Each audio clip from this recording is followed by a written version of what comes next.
આજે 23મી માર્ચ 2025 રવિવારના દિવસે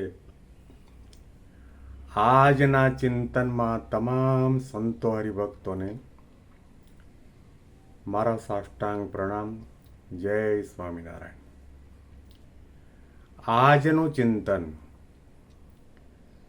નંદ સંતોના કીર્તનો, મર્મ અને રહસ્ય. દોયલો થાવું હરિદાસ રે સંતો, દોયલો થાવું હરિદાસ. તજવી જોઈએ તન મન આશરે, તન સુખ આશરે સંતો, દોયલો થાવું હરિદાસ.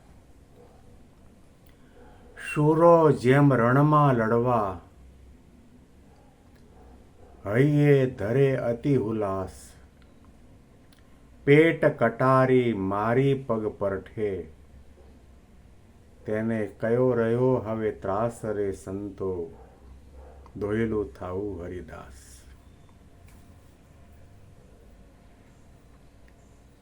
વૈરાગ્ય મૂર્તિ નિષ્કુળાનંદ સ્વામી પોતે જે ભૂમિકા ઉપર છે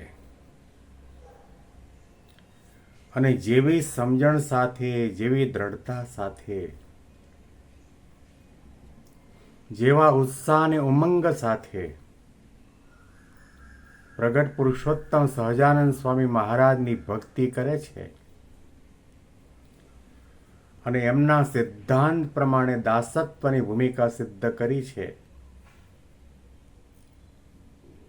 એવા આપણે બનવા માટે પોતાની કલમ દ્વારા અને કંઠ દ્વારા, હૃદયના ભાવની ઉર્મિઓ દ્વારા આ પદની અંદર આપણને સમજણ આપે છે.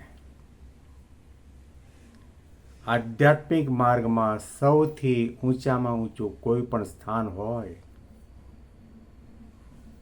ભગવાન પુરુષોત્તમ નારાયણના દાસપણાનો ભાવ. દાસ થવા માટે માત્ર વર્ણાશ્રમનો ત્યાગ કરવાની જરૂર નથી. દાસ થવા માટે માતા પિતા ત્યાગ કરવા એ પર્યાપ્ત નથી. દાસ થવા માટે શરીર ઉપર રહેલા રજોગુણી કપડાનો ત્યાગ કરવો એ પર્યાપ્ત નથી. દાસ થવા માટે ચાંદ્રાયણ કરવો કે ધારણાપાણા કરવા એ પણ પર્યાપ્ત નથી. દાસ થવા માટે લાકડાના પાત્રમાં જમવું એટલું જ પર્યાપ્ત નથી. દાસ થવા માટે શૂરવીર થવાની જરૂર છે, મરણિયા થવાની જરૂર છે. મોતી ભગવાન દાસે શાસ્ત્રીજી મહારાજના સમયની અંદર જે કીર્તન લખ્યું અને ગાયું, અમે સૌ સ્વામીના બાળક, મરીશું સ્વામીને માટે. અમે સૌ શ્રીજીના યુવક, લડીશું શ્રીજીને માટે.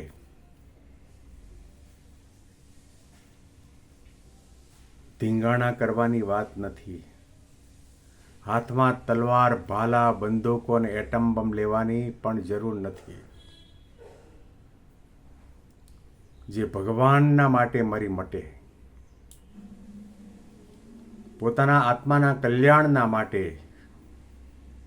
મન સાથે લડાઈ લે, ઇન્દ્રિયો અંતકરણ સાથે લડાઈ લે, માયા સામે અને પંચ વિષય સામે લડાઈ લે, એને થનગનાટ હોય છે. ભગવાનનું બળ લઈને, સંતની શરણાગતિ સ્વીકારી છે એવા ગુરુ હરિનું બળ લઈને માયાની સામે લડે અને એની સામે જજુમે. અમે સૌ શ્રીજીના યુવક, લડીશું શ્રીજીને માટે. ભગવાનના થવું હોય ને ભગવાનને હૈયામાં ધારણ કરવા હોય અને ભગવાનની માળાના મણકામાં તમારે પોતાનો નંબર લગાડવો હોય તો પરિવાર સાથે લડવાની વાત નથી. આડોશી પાડોશી સાથે લડવાની વાત નથી. સત્સંગ મંડળમાં સંતો અને હરિભક્તો સાથે લડવાની વાત નથી. આપણે ભારતના છીએ એટલે અમેરિકા સાથે લડવાની વાત નથી. આપણે આપણી લડાઈ છે આપણા હૈયાના મેદાનમાં છે, જ્યાં માયાનું સૈન્ય છે. એમાં ભયંકર એવા કામ ક્રોધાદિક શત્રુઓ છે, લડવૈયાઓ ઊભા છે, પંચ વિષય છે. ઘણા રજોગુણી તમોગુણી સાધનો છે, એની સામે લડવાનું છે.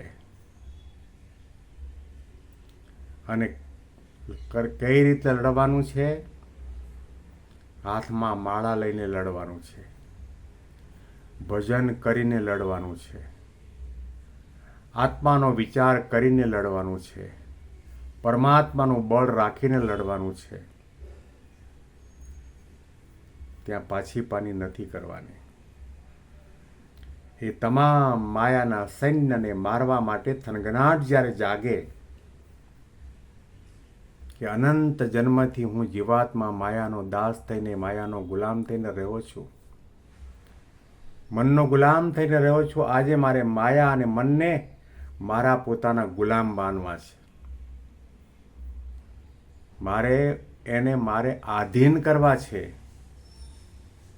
એ ક્યારે શક્ય બનશે? જ્યારે આપણને એવા ગુરુ મળે, સંત મળે, સંતનો સમાગમ કરીએ, સંતના વચનમાં 100% શ્રદ્ધા અને વિશ્વાસ આવે, નિષ્ઠાની દ્રઢતા થાય કે જેની હું માળા, પૂજા, ભજન, ભક્તિ કરું છું, દર્શન કરું છું, આજ્ઞા પાડું છું, એવા ભગવાન સહજાનંદ સ્વામી મહારાજ સર્વોપરી ભગવાન છે.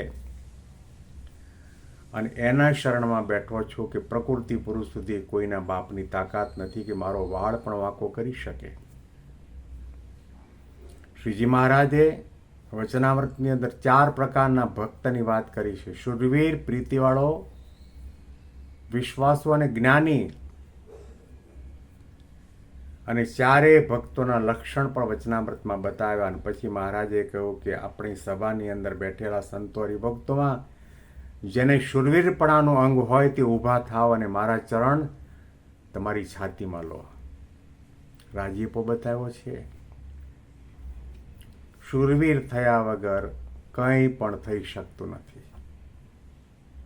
શુરવીર થવું એટલે લડવાની વાત નથી, મારઝૂડ કરવાની વાત નથી, ધીંગાણે જવાની વાત નથી, લૂંટફાટ કરવાની વાત નથી. શુરવીર થવા માટે દાસ થવાની જરૂર છે, સેવક થવાની જરૂર છે, ભગવાન અને સંતના થવાની જરૂર છે. અને એમના થવા માટે શુરવીર થવું જરૂરી છે. મનગમતું મૂકવું પડે, મિથ્યા પંચ વિષયનો ત્યાગ કરવો પડે, કુસંગનો ત્યાગ કરવો પડે, અભાવ, અવગુણ, નિંદા, કુથલી, દુર્ગુણો, અવગુણોનો ત્યાગ કરવો પડે. શૂરો જેમ રણમાં લડવા, હૈયે ધરે અતિ ઉલ્લાસ. એને આનંદ, ઉત્સાહ અને ઉમંગના ઉછાળા મારતા હોય હૈયામાં કે આજે મારે આ ઇન્દ્રિયો અંતકરણના ગણને પરાસ્ત કરવા છે, પરાજિત કરવા છે, મારે એની સામે લડવું છે. મારે શસ્ત્રો હેઠા નથી મૂકવા. સમજણનું શસ્ત્ર, ભક્તિનું શસ્ત્ર, આત્મનિષ્ઠાનું શસ્ત્ર, ધર્મજ્ઞાન, વૈરાગ્ય અને ભક્તિનું શસ્ત્ર, નિષ્ઠાનું શસ્ત્ર, સંત અને ભગવંતના બળનું શસ્ત્ર હાથમાં છે. હું જરૂર આ માયાને પરાજિત કરી શકીશ એવા ઉત્સાહ અને ઉમંગ સાથે લડવાની વાત કરે છે. પેટ કટારી પગ પહેલે પગ પરઠે. પેટ કટારી પ્રથમ પગ પરઠે, તેને કોનો રહ્યો હવે ત્રાસ. જેણે પેટમાં કટારી મારી હોય અને કમરમાં કપડું બાંધી દીધું હોય અને હાથમાં તલવાર લઈને રણના મેદાનમાં લડવા માટે નીકળે, મરણીઓ થઈને લડે. પ્રમુખ સ્વામી મહારાજ કહેતા, એક મરણીઓ સોને ભારે. એમ મનમાં ગાંઠવાળી હોય, દ્રઢતા કરી હોય કે મારે અર્થમ સાધયામી વા દેહમ પાતયામી, ભલે મરી જાઓ પણ ઇન્દ્રિયો, અંતઃકરણ અને માયાના સૈન્યની સામે ઝૂકવું નથી, પાછી પાની કરવી નથી. આ પંક્તિના અનુસંધાનમાં વિશેષ ચિંતન આપણે આવતીકાલે સાંભળીશું. બેંગ્લોરથી પીડી શાસ્ત્રીના સાષ્ટાંગ પ્રણામ. જય સ્વામિનારાયણ.